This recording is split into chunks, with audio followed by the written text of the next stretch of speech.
നമ്മുടെ മനസ്സ് ശുദ്ധിയാണോ ഒരു പ്രായം ഉണ്ടാവില്ല. നമ്മൾ ചെയ്യുന്ന പ്രവൃത്തി നല്ലതാണോ നമുക്കൊരു പ്രശ്നം ഉണ്ടാവില്ല. നമ്മളെ ആരെങ്കിലും പ്രവൃത്തി കൊണ്ട് ഉപദ്രവിക്കാൻ വന്നാലോ ഒന്ന് ക്ഷമിക്കാൻ നോക്കുക, ഇല്ലെങ്കിൽ തിരിച്ചു കൊടുക്കുക.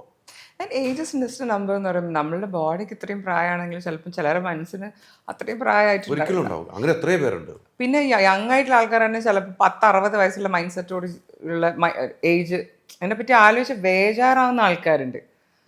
അപ്പം അങ്ങനെ എനിക്കങ്ങനെ ഫീൽ ചെയ്തില്ല. എനിക്കങ്ങനെ ബേജാറില്ല കേട്ടോ. എനിക്ക് സത്യം പറഞ്ഞാൽ ഞാൻ കുറച്ചും കൂടിയൊക്കെ പ്രായം പിന്നെ ഞാൻ മറ്റേ പോരാളിയായിട്ട് മാറും എന്നുള്ളൊരു സാധനമാണ് എനിക്ക് ഫീൽ ചെയ്തത്. അല്ല, അങ്ങനെയാണ് നമ്മൾ. അത് നമ്മുടെ മനസ്സാണ്. നമ്മുടെ മനസ്സ് അതിലേക്ക് നമ്മൾ വർക്ക് ചെയ്തെടുത്തേക്കാണ്.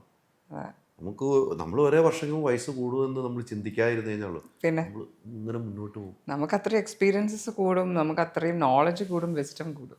എനിക്ക് 55 വയസ്സായി. എനിക്ക് വയസ്സ് പറഞ്ഞ മടിയുള്ള ആളല്ല. അപ്പം എൻ്റെ എക്സ്പീരിയൻസും കുറച്ച് വലുതാണല്ലോ. പിന്നെ അല്ലാണ്ട് അപ്പം അത് നമ്മൾ എത്ര വർഷമായി കാണുന്നത് പറഞ്ഞല്ലേ. നിങ്ങൾ എത്ര എത്ര ഈ എവല്യൂഷൻ നിങ്ങൾ എത്ര കണ്ടിട്ടുണ്ട്? തീർച്ചയായിട്ടും. ഇങ്ങനെയല്ലല്ലോ ഞാൻ ആദ്യം വന്നിട്ട് നിങ്ങളോട് തിരുന്ന് സംസാരിച്ച സാധനം. അല്ല, ഒത്തിരി മാറ്റമുണ്ട്. അല്ല, അത് നമുക്ക് അറിയാവുന്നവരാകുമ്പോഴേ നടക്കുള്ളൂ.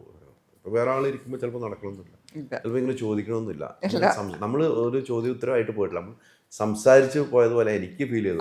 അങ്ങനെ പറയുമ്പോൾ നമുക്ക് പറയാനും തോന്നുള്ളൂ എന്ന് എനിക്ക് തോന്നുന്നു. അത് നമ്മളിവിടെ ഒന്നിട്ട് നോക്കി ചിലതൊക്കെ കൊളുത്തി, അതൊന്നും കൊളുത്തില്ല, പക്ഷെ എല്ലാം തുറന്നു പറയുകയും ചെയ്തു. അല്ല, പക്ഷെ എന്താ അറിയോ, അത് നിങ്ങളായിരിക്കും ഇങ്ങനെ ചോദിക്കാം ഈ സാധനം തിങ്കിങ്. എനിക്ക് അങ്ങനെ ഞാൻ തിങ്ക് ചെയ്തിട്ടില്ല. ഞാൻ എന്താണോ എനിക്ക് തോന്നിയത്. അല്ല, തീർച്ചയായിട്ടും ഉള്ളത് തന്നെ പറഞ്ഞു. പക്ഷെ സൈനുവിനെ കിട്ടി ഇത്രയും സമയം പാട്ട് പാടിച്ചില്ല എന്ന് പറഞ്ഞാൽ ഓഡിയൻസ് കൊന്നു കളയും. പക്ഷെ നമ്മളിപ്പോൾ എടുക്കുന്ന പാട്ട് ഇടയ്ക്ക് കയറ്റി ഫിക്സ് ചെയ്തെങ്കിലും നമ്മൾ കാണിക്കും. അപ്പോൾ നമുക്ക് ആയുധങ്ങളൊക്കെ ഒന്ന് കൊടുത്തിട്ട് എനിക്ക് ആ പാടിയ പാട്ട് എനിക്കും ഭയങ്കര ഫീലുള്ള പാട്ടാണ് വേറെ. ആ റിയാലിറ്റി ഷോ അതൊന്നും എനിക്ക് അതിന്റെ വേർഡ്സ് അറിയില്ല. പക്ഷെ ആ ഒരു സാധനം എനിക്ക് വേണം കേട്ടോ. അത് എനിക്കും ഭയങ്കര ഇഷ്ടമുള്ള പാട്ടാണ്.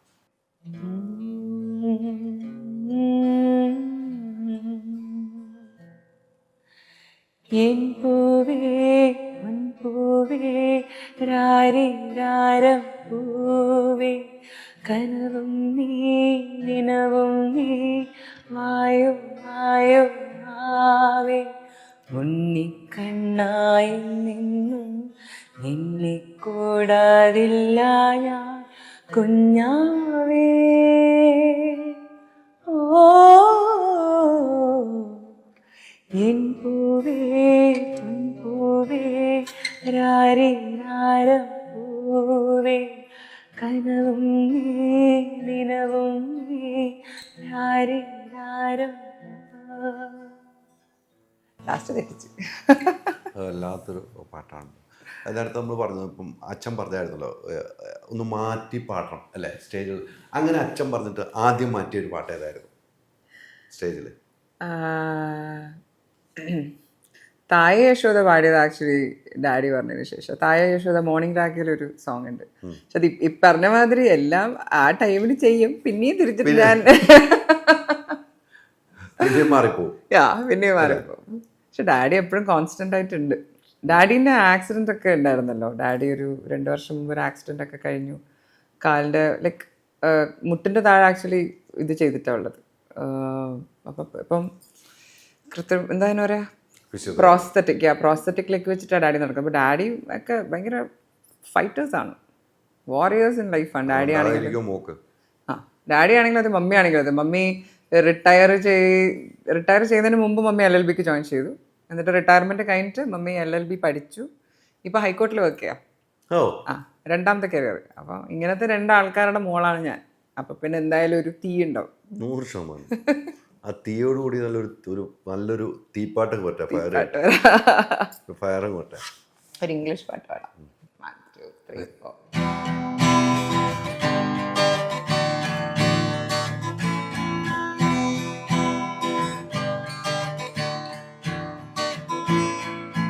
I walk a lonely road, the only one that I have ever known.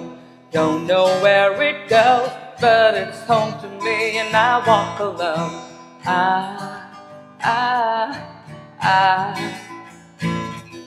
I walk this empty street on the boulevard of broken dreams, where the city sleeps, and I'll be walking alone, and I'll walk alone. I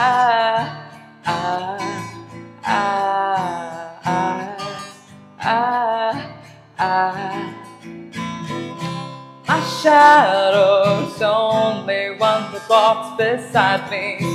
My shallow heart's the only thing that's beating. Sometimes I wish someone out there would find me.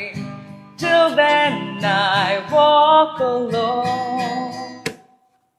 അതാണ് എൻ്റെ ജീവിതത്തിൻ്റെ ഒരു പാട്ട്. അത് ആദ്യം തെറ്റിയപ്പോൾ നമുക്കൊന്നും മനസ്സിലാകണല്ലോ, പക്ഷെ ഇവിടെ മൊത്തം മനസ്സിലാവണ്ടല്ലോ. ഇവിടെ ചിരി തുടങ്ങി. അയ്യോ എന്നാ കയ്യിൽ നിന്ന് പോയി, എന്നാലും പൊക്കോട്ടെ അല്ലേ? അതാണ് മാനേജർ ഇങ്ങനെ ശ്രദ്ധിച്ചിരിക്കുകയാണ്. ഇനിയുള്ളൊരു യാത്ര, ഇനിയിപ്പോൾ കുറേ വർക്കുകളിലേക്കായിട്ടുള്ള ഇനി പോകുന്നത്, സ്വന്തമായിട്ട് ഇനി അടുത്ത പ്രൊജക്റ്റുകൾ, സ്വന്തമായിട്ട് പ്രൊജക്റ്റുകൾ ഉണ്ടാവുമല്ലോ? സ്വന്തമായിട്ടുള്ള പ്രൊജക്റ്റ് ഞാൻ എപ്പോഴും പറയുന്ന പോലെ തന്നെ ഈ പറഞ്ഞ മാതിരി ഒരു ആൽബം എൻ്റെതായിട്ടുള്ള കോമ്പോസിഷനിൽ ഇറക്കുന്ന അതിൻ്റെ പ്രോസസ്സ് സ്റ്റാർട്ട് ചെയ്തു ഭാഗ്യത്തിൽ. അത് ചെയ്യുന്നുണ്ട്. ആൻഡ് ഇപ്പം 2 കവർ സോങ്സ് ഇപ്പം റിലീസ് ചെയ്യുന്നുണ്ട്. ഒന്ന് അതിരു കാക്കും എന്ന് പറഞ്ഞ നമ്മളെ കവാലം സാറിന്റെ ഒരു അതിരു കാക്കുമിന്റെ ഒരു അതിരു കാക്കും മലയുന്നു തൊടുത്തേ, അതിന്റെ ഒരു കവർ വേർഷൻ എൻ്റെ ഒരു പുതിയ ബാൻഡുമായിട്ട് ചേർന്നിട്ട്. അപ്പൊ അങ്ങനെ I'm coming out of my hermit mode. അപ്പോൾ നമ്മൾ ബാൻഡിലേക്ക് വരുമ്പോൾ അതിൻ്റെ റൈറ്റ്സിൻ്റെ കാര്യം എങ്ങനെയാണ് വരിക? റൈറ്റ്സ് ആക്ച്വലി ഞാൻ ശ്രീയേട്ടനെ വിളിച്ച് ചോദിച്ചു. ഇത് എൻ്റെതായിട്ടുള്ള തന്നെ യൂട്യൂബ് ചാനൽ ആയതുകൊണ്ട് അങ്ങനെ വേറെ ഇഷ്യൂസ് ഒന്നും വരില്ല എന്നാണ് എനിക്ക് തോന്നുന്നത്. ശ്രീയേട്ടനടുത്ത് ഓൾറെഡി ചോദിച്ചപ്പോൾ അത് അങ്ങനെ എടുത്തോളാൻ പറഞ്ഞില്ല. ഇത് ഇപ്പം ഏറ്റവും വലിയ നിങ്ങളൊക്കെ നേരിടുന്നു അത് തന്നെയാണല്ലോ ഈ റൈറ്റ്സിൻ്റെ ഒരു വിഷയം. സ്റ്റേജ് ഷോകളാണെങ്കിൽ തന്നെ കുറയുന്നു അതിനാണ്. അത് അങ്ങനെ കുറേ കോർപ്പറേറ്റ് ഷോസ് ഒക്കെ ഒരുപാട് ആക്ച്വലി ഇപ്പോൾ പോയിട്ടുണ്ട്. പല ആർട്ടിസ്റ്റുകൾക്കും സത്യം പറഞ്ഞാൽ ഇപ്പം കുറച്ച് ബുദ്ധിമുട്ടാണ് ഇങ്ങനത്തെ റൈറ്റ്സിൻ്റെ സീൻസ് വരുന്ന സമയത്ത്. ഈ സോങ് ആണ് നമുക്ക് ഏറ്റവും വലിയ ബാധ്യതയാവുന്നത്. ഇപ്പോൾ ഡാൻസിനാണെങ്കിൽ സോങ്ങിൻ്റെ റൈറ്റ്സ്, പക്ഷെ ഒരു മലയാളികളുടെ കയ്യിലിരിക്കുകയാണെങ്കിൽ റൈറ്റ്സിന് പ്രശ്നം. പക്ഷേ വലിയ സ്ഥാപനം ഇപ്പോൾ ഭയങ്കര റൈറ്റ്സാണ് ചോദിക്കുന്നത്. അതുകൊണ്ട് ഷോകൾ വരെ മുടങ്ങുന്ന ഒരു സിറ്റുവേഷനിലേക്ക് ഷോ നടത്താം, പക്ഷെ നമുക്ക് ടെലികാസ്റ്റ് ചെയ്യാൻ പറ്റാത്ത അവസ്ഥയിലേക്ക് പോകുന്നുണ്ട്. അത് നിങ്ങളെപ്പോലുള്ള കലാകാരന്മാർ ഒത്തിരി ബുദ്ധിമുട്ടാവുന്നില്ലേ? അതാണ്. പക്ഷെ അതിൻ്റെ അകത്ത് ഒരു പോർഷൻ എന്ന് വെച്ചാൽ ഇസ്ര പോലത്തുള്ള സംഘടനയിൽ ഞാനൊരു പാർട്ടാണ്, ഞാനൊരു മ്യൂസിക് ഡയറക്ടറാണ്. അപ്പം നമ്മൾ ഇപ്പോൾ സോങ്സ് പ്ലേ ചെയ്യുന്നതിൻ്റെ ഒരു റോയൽറ്റിയുടെ ഒരു ചെറിയൊരു വിഹിതം, ഭയങ്കര വലിയ വിഹിതം എന്നൊന്നും പറയാൻ പറ്റില്ല, പക്ഷെ ഒരു ചെറിയൊരു വിഹിതം കിട്ടുന്നുണ്ട്. പക്ഷെ അത് തീർച്ചയായിട്ടും സംസാരിക്കപ്പെടേണ്ടതും ഡിസ്കസ് ചെയ്യപ്പെടേണ്ടതും ആയിട്ടുള്ള കാര്യങ്ങളാണ്. അപ്പം എങ്ങനെയുള്ള ഇപ്പം കോർപ്പറേറ്റ് പോലത്തെ വലിയ വലിയ കമ്പനികളിൽ നിന്ന് എടുക്കുന്നത് മാതിരി ഇപ്പോൾ ചെറിയ ചെറിയ സ്ഥലങ്ങളിൽ നിന്നും പോലും അത് ഈടാക്കുന്നത് ആക്ച്വലി അത് പെർഫോമേഴ്സിനെ തീർച്ചയായിട്ടും ബാധിച്ചിട്ടുണ്ട്. നമ്മുടെ സ്വന്തം പാട്ടുകൾ നമുക്ക് പാടാൻ പറ്റാത്ത അവസ്ഥയിലേക്ക് വരും. അതെ, തീർച്ചയായിട്ടും അതെ ആണ്. അതെ, അതങ്ങനെയാണ്. നമ്മുടെ അടുത്ത് ഓൾറെഡി എഴുതി മേടിക്കുമല്ലോ, നമുക്ക് അതിൻ്റെ അകത്ത് റൈറ്റ്സ് ഇല്ല എന്ന് പറഞ്ഞിട്ട് നമ്മളടുത്ത് എഴുതി മേടിക്കാറുണ്ട്. അതിപ്പോൾ ഈവൻ സിംഗിങ്ങിനാണെങ്കിൽ പോലും മേടിക്കുന്നുണ്ട്. ഇപ്പോൾ 25 കാറുകൾ, 30 സ്കൂട്ടറുകൾ, 30 ഗോൾഡ് കോയിൻസ്, 60 ഇന്റർനാഷണൽ ട്രിപ്സ്, ദിവസേന 1 ലക്ഷം രൂപ, 25 കോടി രൂപയുടെ ഡിസ്കൗണ്ടുകളും സമ്മാനങ്ങളുമായി മൈജി ഓണം മാസോണം. MyG future, experience the next. പൂവ് പോലൊരു പുട്ടുണ്ടേ അജ്മിയുടെ പുട്ടും. വിളമ്പാം നല്ല വിശേഷം അജ്മി സ്റ്റീം മെയ്ഡ് പുട്ടുപൊടി.